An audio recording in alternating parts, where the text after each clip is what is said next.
মধ্যপ্রাচ্যে যুদ্ধ থামলেও কমেনি উত্তেজনা। ইসরায়েল লেবানন চুক্তি ঘিরে নতুন করে তৈরি হয়েছে বিরোধ।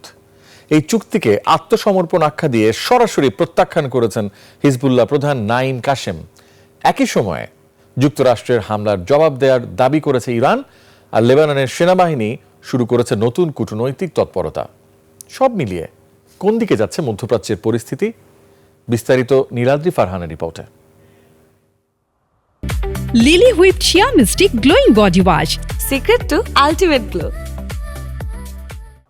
যুক্তরাষ্ট্রের মধ্যস্থতায় হওয়া ইসরায়েল লেবানন ফ্রেমওয়ার্ক চুক্তি প্রত্যাখ্যান করেছে হিজবুল্লাহর প্রধান নাঈম কাশেম। তার দাবি, এই চুক্তি লেবাননের সার্বভৌমত্বের সঙ্গে আপোষ করেছে, তাই এর বদলে ইরান যুক্তরাষ্ট্রের সমঝোতা স্মারক বাস্তবায়ন করা উচিত। একই সঙ্গে তিনি বলেন, হিজবুল্লাহ সশস্ত্র প্রতিরোধ চালিয়ে যাবে এবং নিরস্ত্রীকরণের কোনো শর্ত মেনে নেবে না।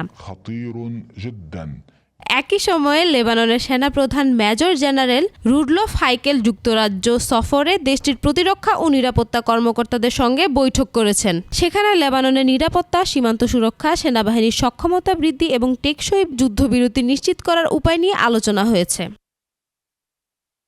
এদিকে যুক্তরাষ্ট্রের বিমান হামলায় তীব্র নিন্দা জানিয়েছে ইরান। তেহরানের দাবি, ক্ষেপণাস্ত্র, ড্রোন ও রাডার স্থাপনায় হামলা চালিয়ে যুক্তরাষ্ট্র সমঝোতা স্মারক লঙ্ঘন করেছে।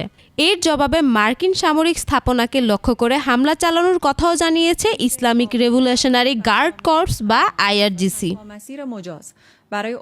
অন্যদিকে বাহরাইন অভিযোগ করেছে, ইরান তাদের ভূখণ্ডে ড্রোন হামলা চালিয়েছে। এ ঘটনার নিন্দা জানিয়েছে কাতার, সংযুক্ত আরব আমিরাত ও কুয়েত। একই সময় দক্ষিণ লেবাননে কয়েকটি এলাকায় নতুন করে ইসরায়েলি হামলার খবরও পাওয়া গেছে। ফলে যুদ্ধবিরতি কার্যকর থাকলেও মধ্যপ্রাচ্যের পরিস্থিতি এখনও অস্থির রয়ে গেছে। Niladri Farhana, desk report, 21 television.